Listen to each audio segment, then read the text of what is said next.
Sa'kin, isa lang ang napakahalaga doon. Inamin ng mga testigo o nung testigong yun na hindi hindi conclusive yung findings. Kumbaga preliminary lamang at meron pang appeal with respect dun sa sinasabi nila notice of disallowance. Kaya walang basihan ang pagdemanda mo. Kasi kung hindi pa pinal yung sinasabi mong may irregularidad, paano mo may didemanda? Nag-a-appeal na pa sila. Hayag ng dating State Auditor ng COA Intelligence and Confidential Fund Audit Office o COA-ICFAO na walang batas na tahasang nagbabawal sa paggamit ng alias o code names ng mga tumatanggap ng confidential funds ni VP Sara Duterte. Sinabi rin niyang walang irregularidad sa paraan ng pagbibigay ng reward para sa mga intelligence source o informer basta't nasunod ang mga requirement ng umiiral na joint circular. Alamin natin sa ulat ni Sheena Torno. Ginisa ng mga setter judges si Attorney Roderick Wamil, ang dating state auditor mula sa COA-ICFAO, patungkol sa mga liquidation reports ng confidential funds ni Vice President Sara Duterte. Sa Day 13 na nagpapatuloy na impeachment trial, ang setter judges naman ang humataw sa pagtatanong sa prosecution witness na si ex-COA State Auditor Attorney Roderick Wamil. Pero bago pa ang tanungan, agad na nagtaas ng point of order si setter judge Raffy Tulfo. Kwenestyon niya kung may conflict of interest ba ang pagsama ni Attorney Michael Poa sa defense team ni Vice President Sara Duterte. Ipinaliwanag naman ni Presiding Officer Setter Cheese Escudero na hindi ito maituturing na conflict of interest.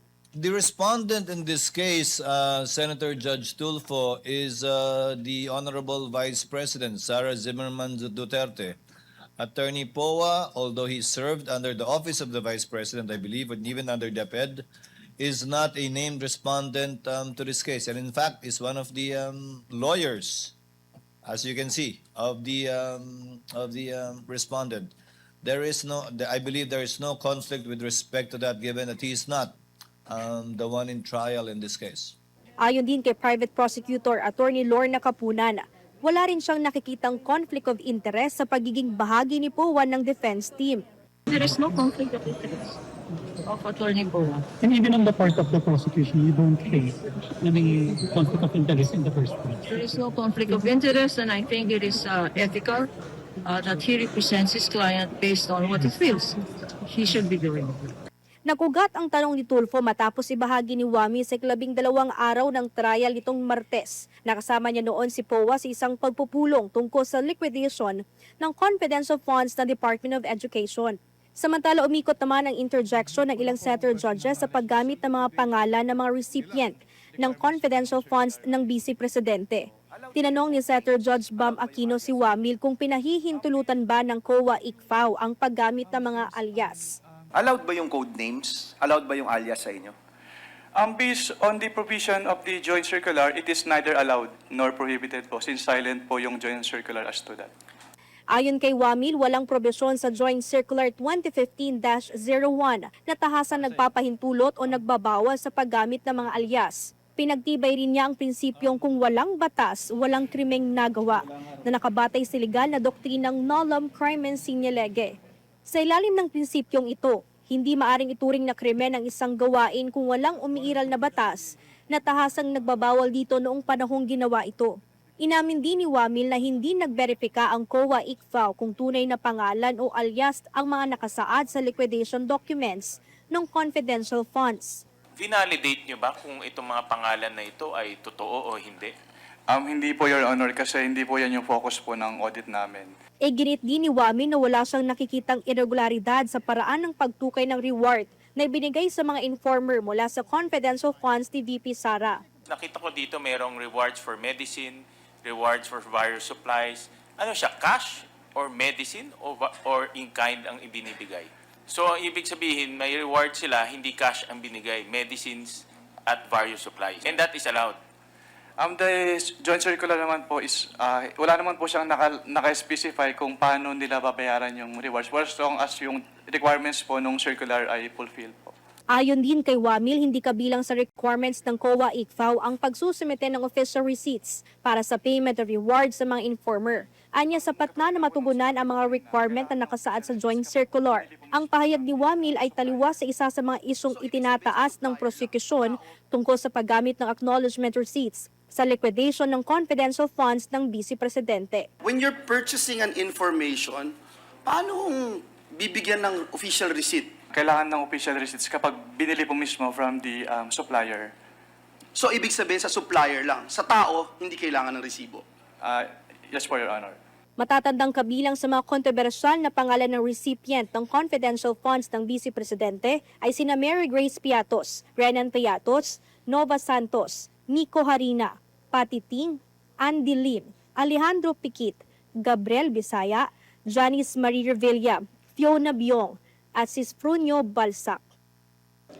Muling haharap bilang testigo si Sailin May del Campo, State Auditor mula sa COA ICFAO, habang ipinasabi na naman ng Senate Impeachment Court ang 3 pang testigo kabilang na si Marivic Pareha mula sa Legislative Department ng House of Representatives, si Gina Acosta, Disbursing Officer mula sa Office of the Vice President, at Edward Fajarda, Disbursing Officer mula naman sa Department of Education. Mula dito sa Senado, para sa Diyos at sa Pilipinas kung mahal, ito si Sheena Torno, SMNI News. Yan po, Attorney Sal.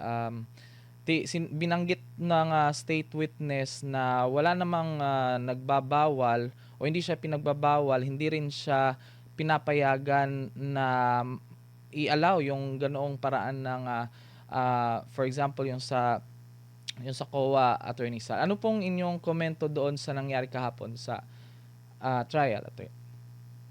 Para sa akin, isa lang ang napakalaga doon.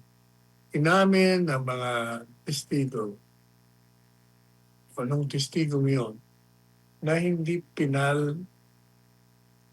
hindi conclusive yung findings. Kumbaga, preliminary lamang. At meron pang appeal with respect dun sa sinasabi nila notice of disallowance. Kaya walang basihan ang pagdemanda mo. Kasi kung hindi pa pinal yung sinasabi mong may irregularidad, paano mo may didemanda? Nag-a-appeal na pa sila.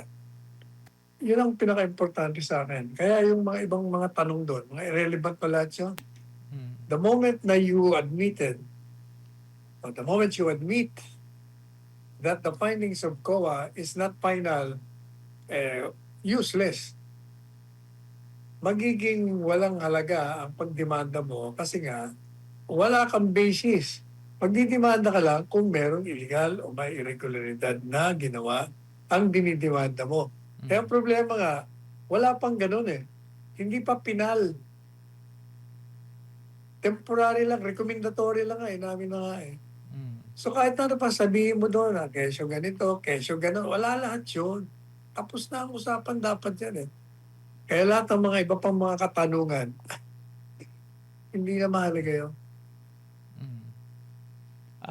Well, Atila, nahihirapan din siyang sumagot sa ibang mga katanungan, Attorney Sal, kasi parang hindi naman din related sa trabaho niya sa COA.